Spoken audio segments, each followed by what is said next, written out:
social fiber, where we're not really, which is actually the identity of a state, where we're not a state, we're sort of trying to be some kind of ecclesiastical society, community, body.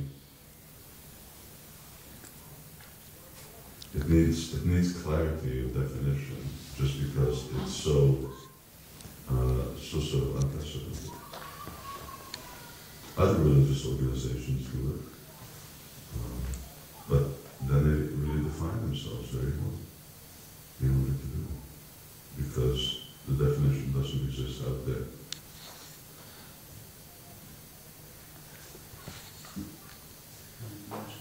Say, for example, that community defines itself as something, but then as they're going along, you find that maybe they have to change that. Yeah, that's right. Acceptable. You know, sitting there in Parliament, passing laws all the time, and changing things. That's all right. And you have to. It's sort of a healthy part of life. Things expand, concepts change, times move on, you have to move with the times. That's all right, but at least you've got a framework, and then you may adapt that framework. And then there are some things that are, that's what a constitution is. Constitution is enshrined. These are the basic things. These never change. Krishna's God. We chant Hare Krishna. We're distributing Srila Prabhupada's books. So there are certain, like those 7 points, there are certain fundamental things that can't be changed. Although actually the Constitution can be changed. Depends on, you want that big majority, like a 2/3 majority or 4/5 majority. Even then you can make amendments to the Constitution sometimes. And then the laws, they just, so many laws in order to actually realize those purposes.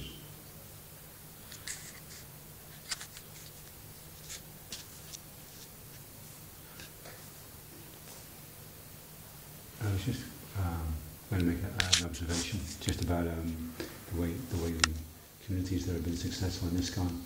It seems to be the key factor in them being successful is they have a very powerful personality that leads up the community, and then that creates like a focus and a unity in whatever direction he's going, and they have the faith and the commitment to go with them, and then those communities really seem to take off.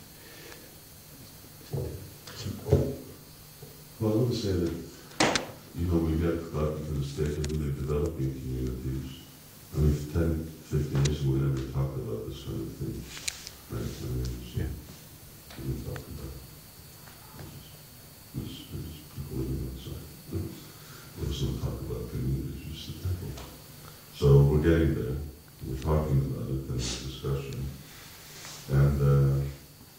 And generally, yes, it requires persons, or a person in whom people have faith to develop a certain vision and to get things going. I was just in, before I came here, I was in Istanbul, in Turkey. And that's sort of a good example as you're talking. I was thinking about that.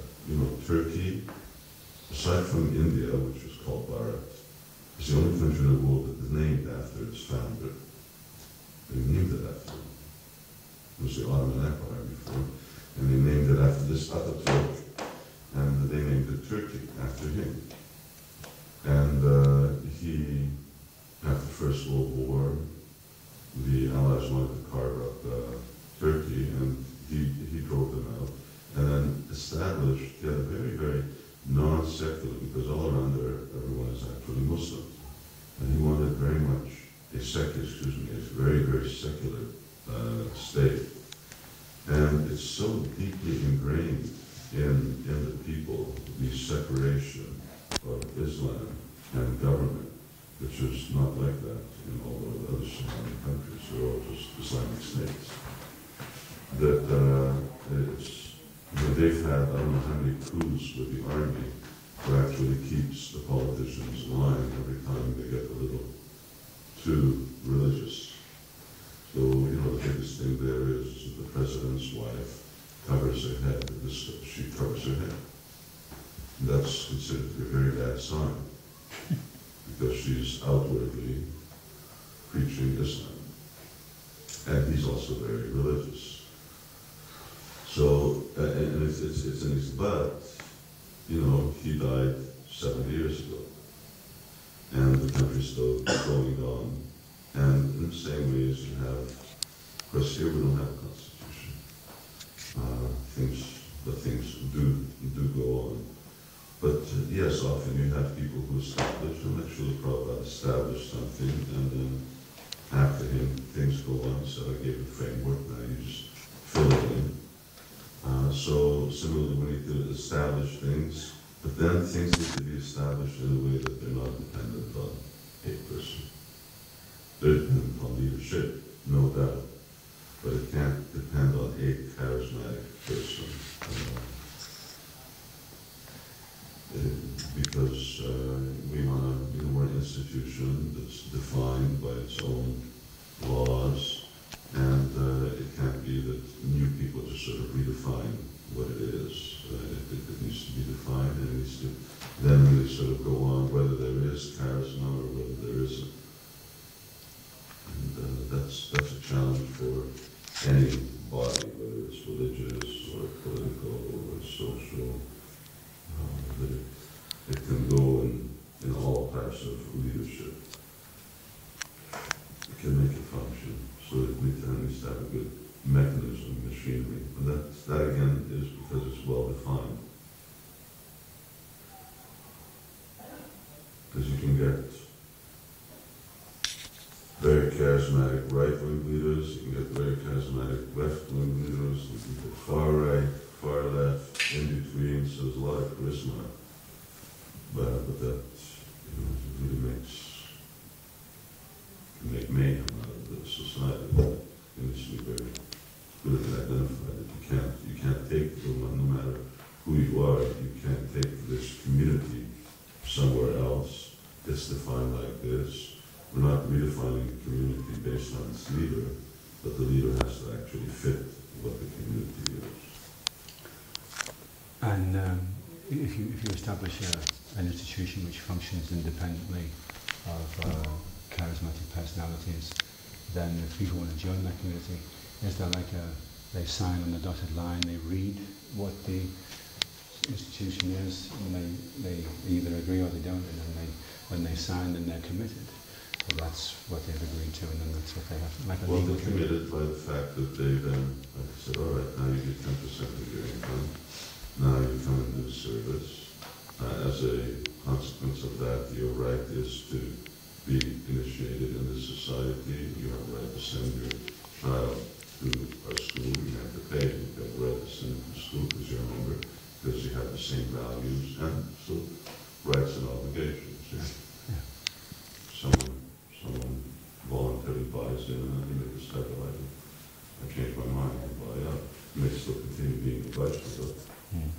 And they still have, come and take darshan, but he may not have those same type of very defined rights.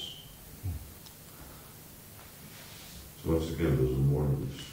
You don't give 10%, you can't get married in a church. You can't get baptized.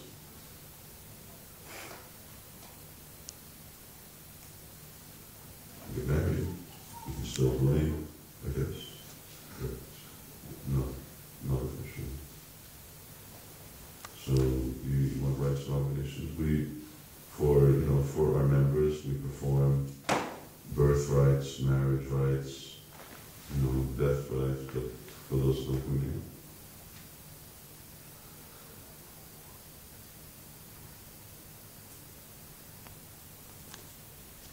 I was wondering, Maharaj, to go back to what Karuna was saying about what the ashrams, what we do on a regular basis, we can, I suppose we can try and get outside, and if it's possible, what activities do you recommend is the best to keep us strong? Like I tend to find if our japa goes, then everyone just, we start to be doing nothing, so then we feel that we're part of nothing, if you know what I mean. Yes, japa is the most important. So, temple activity is both training and it also sets a standard. Everyone's not necessarily going to come to the temple for a morning program, especially if they don't live nearby. But everyone should have morning program.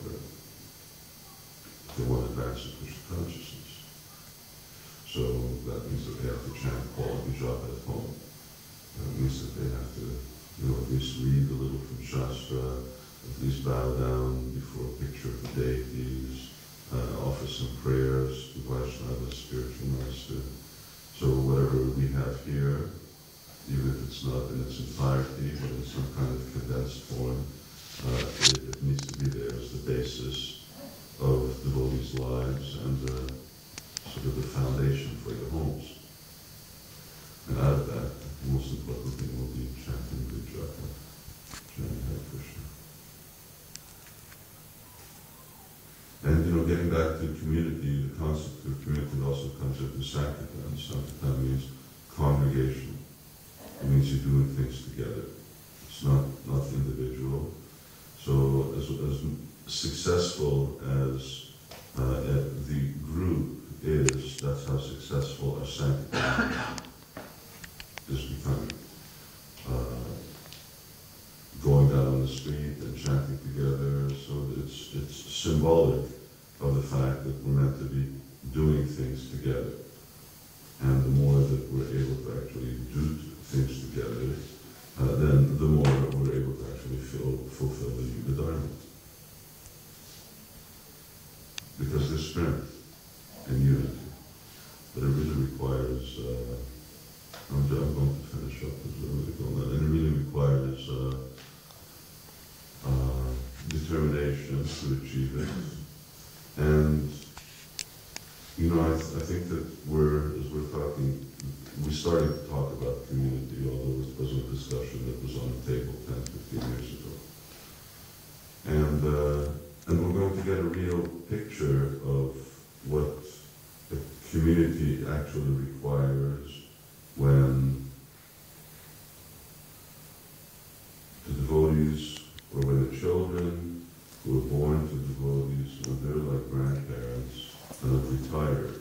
In other words, when you have a whole spectrum of social needs and the whole spectrum of society and what actually everyone's needs are and how we're going to try to meet those needs, then it becomes very well defined what the different aspects of society are. Because we're still sitting here, and I'm probably the oldest one of everyone, and we still haven't even talking about old people yet.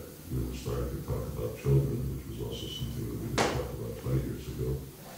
And now we talk about children, but then, what happens to the old people? And then, of course, beyond when they die, then that's the Tadehantara.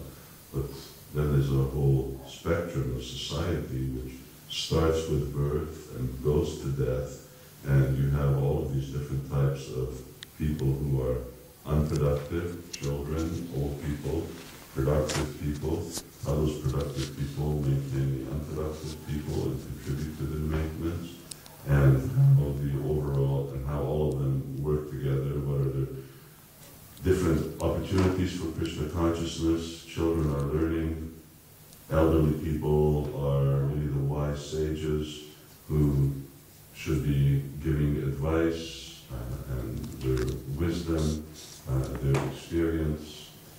And when you have all of that, and you have all the institutions of society in place, because it keeps developing, it keeps changing all the time, then at least we see what all the different